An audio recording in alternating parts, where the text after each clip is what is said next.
Bhagat Singh 1907 September 28-ന് പഞ്ചാബിലെ ബെൻഗ്രയിൽ ജനിച്ചു. ഭഗത് സിംഗ് ജനിച്ച വർഷം 1907 ആണ്. 1907 സെപ്റ്റംബർ 28-ന് പഞ്ചാബിലെ ബെൻഗ്രയിലാണ് ഭഗത് സിംഗ് ജനിച്ചത്. 1924-ൽ ഹിന്ദുസ്ഥാൻ റിപ്പബ്ലിക്കൻ അസോസിയേഷനിൽ അദ്ദേഹം അംഗമായി. ഹിന്ദുസ്ഥാൻ റിപ്പബ്ലിക്കൻ അസോസിയേഷനിൽ ഭഗത് സിംഗ് അംഗമായ വർഷം 1924. 1926-ൽ ഭാരത് നൗജവാൻ സഭ രൂപീകരിച്ചു. ഭാരത് നൗജവാൻ സഭ രൂപീകരിച്ചത് ഭഗത് സിംഗ് ആണ്. 1928-ൽ ചന്ദ്രശേഖർ ആസാദ്, സുഖ്ദേവ്, രാജ്ഗുരു തുടങ്ങിയ വിപ്ലവകാരികളുമായി ചേർന്ന് ഹിന്ദുസ്ഥാൻ സോഷ്യലിസ്റ്റ് റിപ്പബ്ലിക്കൻ അസോസിയേഷൻ എന്ന സംഘടനയ്ക്ക് രൂപം നൽകി. ഭഗത് സിംഗ് ഹിന്ദുസ്ഥാൻ റിപ്പബ്ലിക്കൻ അസോസിയേഷനിൽ അംഗമായത് 1924. ഭഗത് സിംഗ്, സുഖ്ദേവ്, രാജ്ഗുരു, ചന്ദ്രശേഖർ ആസാദ് എന്നിവർ ചേർന്ന് ഹിന്ദുസ്ഥാൻ സോഷ്യലിസ്റ്റ് റിപ്പബ്ലിക്കൻ അസോസിയേഷൻ എന്ന സംഘടനയ്ക്ക് രൂപം നൽകിയ വർഷം 1928.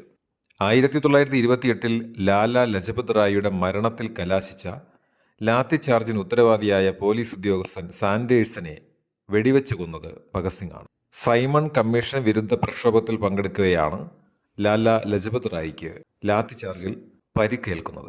എൻ്റെ മേൽ പതിക്കുന്ന ഓരോ ലാത്തിയടിയും ബ്രിട്ടീഷുകാരൻ്റെ ശവപ്പെട്ടിയിലെ ആണികളായിരിക്കുമെന്ന് പ്രഖ്യാപിച്ചത് ലാലാ ലജപത് റായിയാണ്. ലാലാ ലജപത് റായി എഴുതിയ കൃതിയാണ് അൺഹാപ്പി ഇന്ത്യ.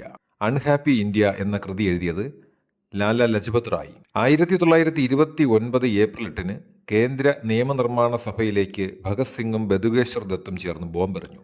കേന്ദ്ര നിയമനിർമ്മാണ സഭയിലേക്ക് ഭഗത് സിംഗും ബതുകേശ്വർ ദത്തും ചേർന്ന് ബോംബെറിഞ്ഞത് 1929 ഏപ്രിൽ 8-നാണ്. ഷഹീദ് ഇ അസം, രക്തസാക്ഷികളിൽ മഹാൻ, രക്തസാക്ഷികളിൽ രാജകുമാരൻ എന്നിങ്ങനെ ഭഗത് സിംഗിനെ വിശേഷിപ്പിക്കും. ഷഹീദ് ഇ അസം, രക്തസാക്ഷികളിൽ മഹാൻ, രക്തസാക്ഷികളിൽ രാജകുമാരൻ എന്നിങ്ങനെ അറിയപ്പെടുന്നത് ഭഗത് സിംഗ്. മുഹമ്മദ് ഇക്ബാൽ സൃഷ്ടിച്ച ഇൻകിലാബ് സിന്ദാബാദ് എന്ന മുദ്രാവാക്യം ആദ്യമായി മുഴക്കിയത് ഭഗത് സിംഗ്. 1931 മാർച്ച് 23-ന് വിവിധ കുറ്റങ്ങൾ ചുമത്തി ഭഗത് സിംഗ്, രാജ്ഗുരു, സുഖ്ദേവ് തുടങ്ങിയവരെ ലാഹോറിലെ സെൻട്രൽ ജയിലിൽ തൂക്കിലേറ്റി.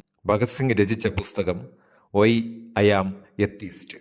ഭഗത് സിംഗ് രചിച്ച പുസ്തകമാണ് വൈ ഐ ആം എത്തീസ്റ്റ്.